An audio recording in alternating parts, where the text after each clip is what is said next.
விஜய் அவர் முதலமைச்சராக ஆகக்கூடாது அப்படின்னு இரவோடு இரவாக தூங்காம உட்காந்து ஸ்டாலின் அவர்கள் யோசிச்சிருப்பாரு போல இருக்கு. ஸோ அதனால இப்போ விஜய் அவரை பழிக்கு பழி வாங்குறதுக்கு இதுதான் சரியான சந்தர்ப்பம் அப்படின்னு இப்போ ஸ்டாலின் யாருமே எதிர்பார்க்காத ஒரு மோசமான கேவலமான ஒரு திட்டத்தை விஜய் அவருக்கு எதிராக அவர் முதலமைச்சர் ஆகாம அவரை தடுக்கிறதுக்காக ஒரு திட்டத்தை தற்போது ஸ்டாலின் அவர் கையில் எடுத்திருக்காரு. ஸோ ஸ்டாலின் அவர் மட்டும் இதை செஞ்சு முடிச்சாரு அப்படின்னா உண்மையாகவே விஜய் அவர் முதலமைச்சர் ஆக முடியாது. அதுக்கு நேர்மாறாக எடப்பாடி பழனிசாமி அவர் நிச்சயமாக முதலமைச்சர் ஆக முடியும். ஸோ அப்படிப்பட்ட ஒரு மோசமான கேவலமான செயலை தான் இப்போ ஸ்டாலின் அவர்கள் தன்னை வீழ்த்திய விஜய் அவரை பழிவாங்கிறதுக்காக இந்த திட்டத்தை அவர் கையில் எடுத்திருக்காரு அப்படின்னு இப்போ நேற்று இரவில் இருந்து பார்த்தீங்கன்னா இந்த தகவல்கள் திமுக தரப்பு திமுக உடன்பிறப்புகள் அவங்க எல்லாருக்கிட்டையுமே இருந்து வெளிவரக்கூடிய தகவல்களாக இருக்கு. ஸோ இந்த விஷயத்த முழுசாக கேட்குறப்ப நிச்சயமாக தமிழக வெற்றி கழகம் தொண்டர்கள் ரசிகர்கள் ஏன் விஜய் அவருக்கே கூட இந்த விஷயத்தை கேட்குறப்ப ரொம்ப பெரிய அதிர்ச்சி நிச்சயமாக ஏற்படலாம்.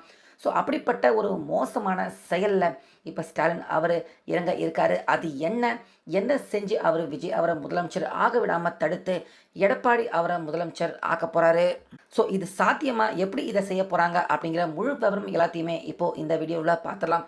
ஸோ அதனால் இந்த வீடியோவை கொஞ்சம் டென்ஷன் ஆகாமல் பதட்டம் அடையாமலேயும் பாருங்கள். விஜய் அவர்கள் கிட்டத்தட்ட 107 தொகுதியில் தனிச்சையாக எந்த ஒரு கூட்டணியுமே இல்லாமல் விஜய் அப்படிங்கிற அந்த ஒரு தனி மனிதனுக்காக விழுந்த ஓட்டு அப்படிங்கிறத மட்டுமே எடுத்துக்கிட்டு 107 இடத்துல விஜய் அவர்கள் வெற்றி பெற்றிருந்தார். ஸோ விஜய் அவர்கள் அதிகப்படியான இடத்துல அவர் ஜெயிச்சிருந்தாலுமே ஆட்சி அமைக்கிறதுக்கு கண்டிப்பாக பார்த்தீங்கன்னா 118 இடங்கள் ஜெயிச்சு ஆகணும். ஸோ அப்படி ஜெயிச்சாதான் தனி மெஜாரிட்டியோட ஆட்சி அமைக்க முடியும்.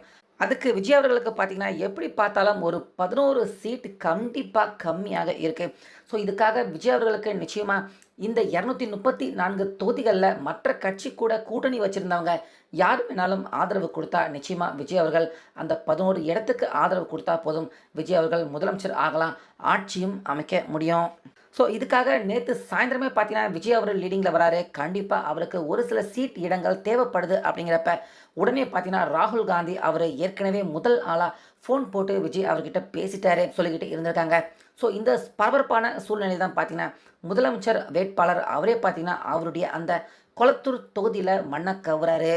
ஸோ இதுதான் என்னமோ தெரில, ஸ்டாலின் அவருக்கு கண்டிப்பாக நம்ம விஜய் அவரை பழி வாங்கியே ஆகணும், என்னையே நீ தோக்கடிச்சிட்டியா அப்படிங்கிற அந்த கோபத்தை தூண்டி விட்டுருக்கு போல இருக்கு. ஸோ இதனால் தனி பெரும்பான்மை விஜய் அவரால் எடுக்க முடியல. அப்படிங்கிறதால தன்னுடைய கூட்டணிக்கு உள்ளே இருக்கிற அந்த விடுதலை சிறுத்தை இன்னும் முஸ்லீம் லீக் இவங்க எல்லார்கிட்டையுமே நீங்கள் விஜய் அவருடைய அந்த கூட்டணிக்கு உள்ளே போகாதீங்க, நீங்கள் மந்திரி ஆகணும், உங்களுக்கு ஆட்சி அதிகாரத்தில் தானே பங்கு வேணும், அதை நான் உங்களுக்கு வாங்கி தரேன் அப்படின்னு அந்த பேச்சு வாக்குறுதியை பார்த்தீங்கன்னா ஸ்டாலின் அவர்கள் அவங்களுக்கு தந்திருக்காரு. அதே போல் நேற்று இரவோடு இரவாக பார்த்தீங்கன்னா அதிமுக கட்சியினர்கள் அவங்க கிட்ட சேகர் பாபு அதுக்கப்புறமா இன்னும் அந்த செந்தில் பாலாஜி இவங்க எல்லாரையும் வச்சு, ஏன்னா இவங்க எல்லாருமே முன்னாள் அதிமுக விட்டு வெளியே வந்த நபர்கள், இவங்க எல்லாரையும் வச்சு பேச்சுவார்த்தையை நடத்தியிருக்காரு ஸ்டாலின். அது என்ன பேச்சுவார்த்தை அப்படின்னா கிட்டத்தட்ட அதிமுக கட்சி பார்த்தீங்கன்னா ஒரு 50+ இடத்துல அவங்க ஜெயிச்சிருக்காங்க. கூட்டணி கட்சிகளோட சேர்த்து எல்லாம் பார்த்தீங்கன்னா ஒரு 50+ இடத்துல ஜெயிச்சிருக்காங்க. அதே போல் இந்த பக்கம் திமுக அவங்களும் பார்த்தீங்கன்னா ஒரு 70 இடத்துல ஜெயிக்கிறாங்க. 70+ இடம் திமுக அவங்களும் வெற்றி பெற்றிருக்காங்க, அவங்க கூட்டணி வெற்றி பெற்றிருக்காங்க. ஸோ அதிமுக அதே போல் திமுக இவங்க 2 பேருடைய அந்த வெற்றி பெற்ற இடத்த கூட்டி பார்த்தோம்னா கிட்டத்தட்ட 120க்கும் அதிகமாக வருது. அதாவது ஆட்சி அமைக்கிறதுக்கு தேவையான இடம் 118 தான். ஆனால் 121 2 இடங்கள் ஏறக்குறைய ஆட்சி அமைக்கிறதுக்கான அந்த வாய்ப்பு ஏற்படுற மாதிரியான இடங்கள் கிடைக்குது. ஆனால் அதிமுக திமுக 2 பேருமே எதிரி கட்சிகள், சண்டை போட்டுக்கிற கட்சிகள், இவங்க எப்படி கூட்டணி வச்சுக்க முடியும் அப்படின்னு இந்த விஷயத்த பார்க்குறப்ப உங்கள் எல்லாருக்குமே தோணலாம். ஸோ அந்த இடத்துல தான் பார்த்தீங்கன்னா ஸ்டாலின் அவர்கள் இறங்கி வந்திருக்காரு. தன்னை வீழ்த்தின விஜய் அவரை பழி வாங்கியே ஆகணும், அதாவது விஜய் அவர் முதலமைச்சர் ஆகக்கூடாது, என்னை வீழ்த்தின விஜய் எப்படி முதலமைச்சர் ஆகலாம், என்னை வீழ்த்திட்டு நீ முதலமைச்சர் ஆயிடுவியா அப்படின்னு அந்த வைராகியம் கோபத்தில் தற்போது ஸ்டாலின் அவர்கள் முடிவு எடுத்திருக்காரு.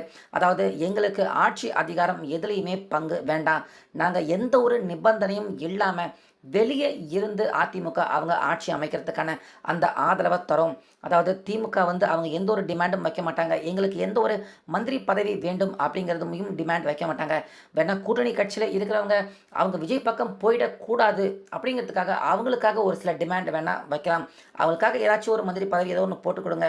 அந்த காங்கிரஸ் கட்சி, அதுக்கப்புறமா விடுதலை சிறுத்தை, அவங்க சிபிஎம், இப்படி அவங்களுக்கு ஏதாவது கொடுங்க. எங்களுக்கு திமுக கட்சி எங்களுக்கு எதுவும் வேண்டாம். நாங்கள் எந்த ஒரு நிபந்தனையும் இல்லாமல் வெளியே இருந்து நாங்கள் உங்களுக்கு அதிமுக ஆட்சி அமைக்கிறதுக்கான அந்த அதிகாரத்தை, அந்த ஆதரவை நாங்கள் கொடுக்குறோம். அதிமுக ஆட்சி அமைக்கட்டும் அப்படின்னு இப்போ இந்த பேச்சுவார்த்தையை பார்த்தீங்கன்னா எடப்பாடி கிட்ட செந்தில் பாலாஜி, சேகர் பாபு, முன்னாள் அதிமுக நபர்கள் இவங்கள வச்சு இந்த பேச்சுவார்த்தையை நேற்று தூங்காமல் இரவோடு இரவாக விஜய் நாளைக்கு காலையில் அவர் ஆட்சி அமைக்கக்கூடாது, விஜய் அவரை தடுத்து நிப்பாட்டியே ஆகணும். அது மட்டும் கிடையாது, தமிழகத்தை கடந்த 60 வருஷத்துக்கும் மேலாக திராவிட கட்சிகள் அவங்க தான் ஆட்சி பண்ணிட்டு இருந்திருக்காங்க. ஸோ புதுசாக நேற்று முளைச்ச விஜய், திராவிட கட்சி இல்லாத ஒரு விஜய் எப்படி நம்ம தமிழகத்தை ஆளலாம்? ஒன்று அதிமுக திராவிட கட்சி நீங்கள் ஆளுங்க, இல்லை திமுக திராவிட கட்சி நாங்கள் ஆண்டுக்கிறோம். புதுசாக நடுவில் வர விஜய், திராவிட கட்சியாக இல்லாத விஜய் எப்படி தமிழகத்தில் ஆட்சி அமைக்கலாம்? அது நடக்கக்கூடாது அப்படின்னு இப்போ அதிமுக திமுக 2 பேருமே ஒன்று சேர்ந்து ஆட்சி பெரும்பான்மையை நிரூபித்து திமுக நாங்கள் வெளியே இருந்து அதிமுகவுக்கு ஆதரவு தரோம் அப்படிங்கிற அந்த முடிவை எடுத்திருக்காங்க போல இருக்கு. ஸோ எடப்பாடி பழனிசாமி அவரும் பார்த்தீங்கன்னா திமுக என்னதான் எதிரி கட்சிகளாக இருந்தாலும் அப்படியே பார்த்தீங்கன்னா தாய் கழகம் அப்படின்னு சொல்லிட்டு, ஏன்னா திமுகவில் இருந்து தானே அதிமுக வந்துச்சு, அது தாய் கழகம் அப்படின்னு சொல்லிட்டு இணைஞ்சிடலாமா அப்படிங்கிற அந்த முடிவை எடுக்கலாமா அப்படிங்கிற நிலைமைக்கு எடப்பாடி தள்ளப்பட்டிருக்காரு. ஏன்னா தொடர்ந்து ஏற்கனவே 10 வாட்டி தோத்த எடப்பாடி அப்படின்னு அவரை எல்லாருமே கிண்டல் பண்ணிட்டு இருக்காங்க. ஸோ இந்த எலெக்ஷனில் தோத்ததோடு சேர்த்து 11 தோல்வி எடப்பாடி அப்படின்னு எல்லாருமே நேற்று இருந்து கிண்டல் பண்ணவும் ஆரம்பிச்சிட்டாங்க. ஸோ இப்படியே போச்சுன்னா நமக்கு அரசியல் எதிர்காலமே இருக்காது அப்படிங்கிற நிலைமையில் தான் இருக்கார் எடப்பாடி. ஸோ இந்த பரபரப்பான கடினமான சூழ்நிலையில் இப்போ ஸ்டாலின் அவர் வெளியே இருந்து நாங்கள் ஆதரவு தரோம், நாங்கள் இப்போ தானே ஆட்சி அமைச்சிருக்கோம், எங்களுக்கு ஆட்சி அதிகாரம் பங்கு வேண்டாம், நாங்கள் ஆதரவு மட்டும் அதிமுகவுக்கு தரோம், அவங்க ஆட்சி அமைக்கட்டும் அப்படின்னு இந்த பேச்சுவார்த்தையை நேற்று இரவு பார்த்தீங்கன்னா ஸ்டாலின் அவர்கள் அதிமுக கூட இந்த பேச்சுவார்த்தையை நடத்தியிருக்காரு. ஸோ இந்த பேச்சுவார்த்தையின் முடிவு என்ன எட்டப்பட்டிருக்கு? எடப்பாடி அவர் ஒத்துக்கிட்டாரா அப்படிங்கிறது தெரியல. ஏன்னா எடப்பாடி ஒத்துக்கிட்டார்னா ஒட்டுமொத்த அதிமுக தொண்டர்கள் எல்லாருமே அவங்களே காரி துப்புவாங்க எடப்பாடி அவர் மேலே. அது மட்டும் இல்லாமல் எடப்பாடி நிர்வாகிகள் அவங்களுடைய அந்த ஜெயிச்ச எம்எல்ஏ இன்னும் தலைமை இருக்குது, அவங்க எல்லாருக்கிட்டையுமே பேசிட்டு முடிவு எடுக்கலாம் அப்படிங்கிற முடிவுக்கு தற்போது எடப்பாடி அவர் தள்ளப்பட்டிருக்காரு அப்படிங்கிற மாதிரியான தகவல் தான் இப்போ வெளியாகியிருக்கு. ஸோ ஆக மொத்தம் தன்னை வீழ்த்தின விஜய் அவர் முதலமைச்சர் ஆகக்கூடாது அப்படின்னு விஜய் அவரை பழி வாங்கிறதுக்காக இந்த மோசமான கேவலமான அருவருக்கத்தக்க முடிவை தற்போது ஸ்டாலின் அவர்கள் எடுத்திருக்காரு அப்படிங்கிறதான் இப்போ யாராலையுமே நம்ப முடியாத ஒரு பரபரப்பான அதிர்ச்சி தரும் தகவல்களாக இப்போ நேற்று இரவில் இருந்து வெளியாகிட்டு இருக்கு. ஸோ இது ஒரு வேளை நடந்துச்சு அப்படின்னா நிச்சயமாக விஜய் அவர்கள் ஆட்சி அமைக்க முடியாமல் போகலாம், விஜய் அவர் முதலமைச்சர் ஆக முடியாமல் கூட போகலாம்.